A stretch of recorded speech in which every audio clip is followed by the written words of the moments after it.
I am making some Poblano corn pie, and it is such a wonderful comfort food. Easy prep, easy cleanup, bakes in the oven. So while it's baking, you just clean everything up and then it's ready, and just so tasty and very healthy.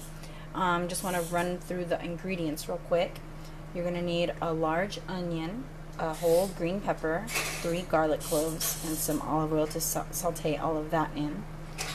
And you'll need a cup and a half of corn, 2 1/4 cup of pinto beans, 1 can of diced tomatoes, or if you have your own tomatoes in your garden or from the store, of course use those. I'm waiting to have my garden produce some tomatoes. There's a lot coming in, but they're not quite ready yet, and the ones from the store are just flavorless, so I just go for an organic can in the meantime.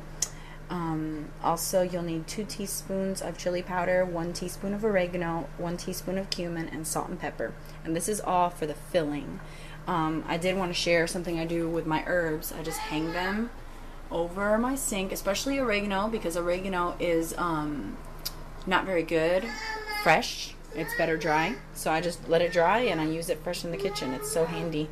And that's the filling. I'll show you how to make it. First, I'm just heating some olive oil and gonna chop up this onion, garlic, and peppers and throw that in to saute for a while.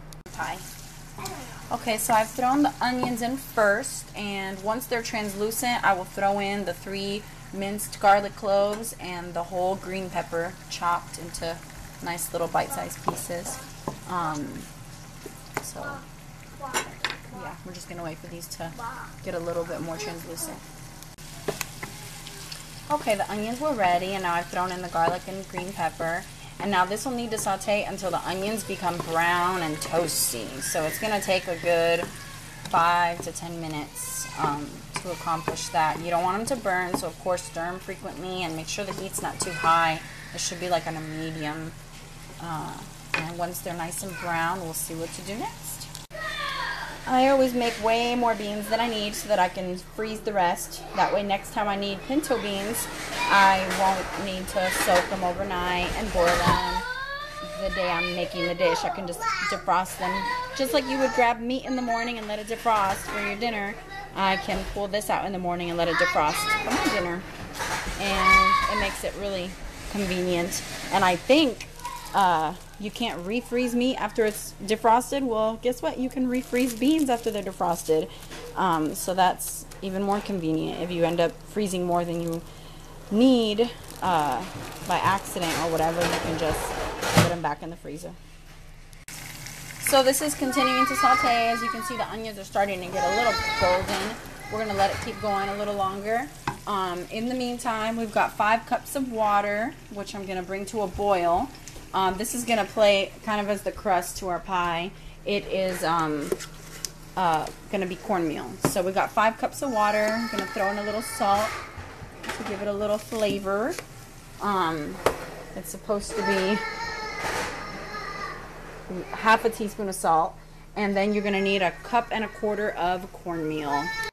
Making cornmeal, it's very important to pour the cornmeal in while you're whisking with your other hand, because you don't want it to clump up, but I need both hands to do that, so I won't be able to film it.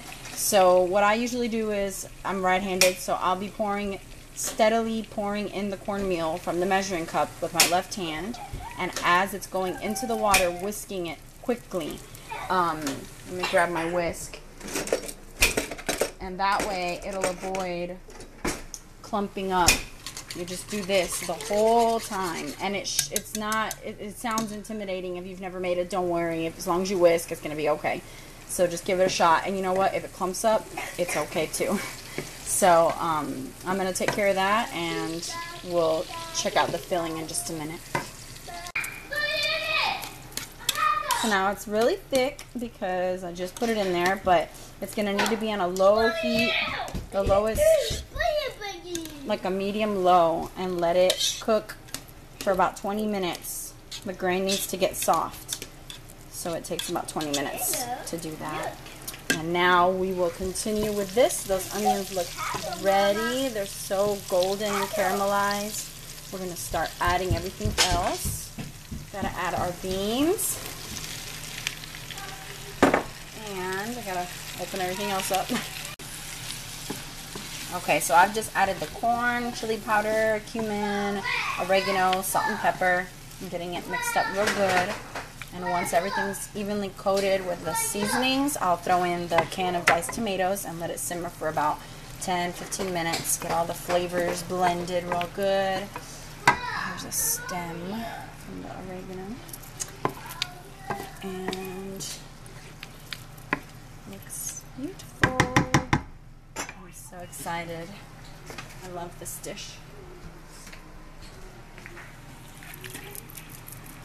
There's the tomatoes. And now this can just simmer for a little while. What? You have glasses, Mama? Glasses? Mm-hmm. I do have glasses. I want to see. I'll show you. I just never wear them. Alright, we'll check back in a little bit. I went ahead and preheated the oven, or started to preheat the oven at 375 because this is almost ready. And once it's ready, I'll show you how to layer it in a casserole dish, and it'll go in the oven uncovered for 45 minutes or so. I'm using a 2.5 quart baking dish, and I don't put half of the cornmeal at the bottom. I put a little less than half, just because when I first made this, the first couple times I didn't have enough cornmeal to completely cover the top, and so the third time I made it, I adjusted that and it worked out a lot better. So this is the first layer, a little less than half of the cornmeal at the bottom. The second layer is all of the bean filling. And then the third layer is the rest of the cornmeal, and this will go in the oven uncovered for 40 minutes like I said earlier. It's so nice the way the cornmeal will get like a little firm on the outer layer, and the little sauce will come out through the sides. Delicious. So I'll show you the finished product in just 40 minutes or so.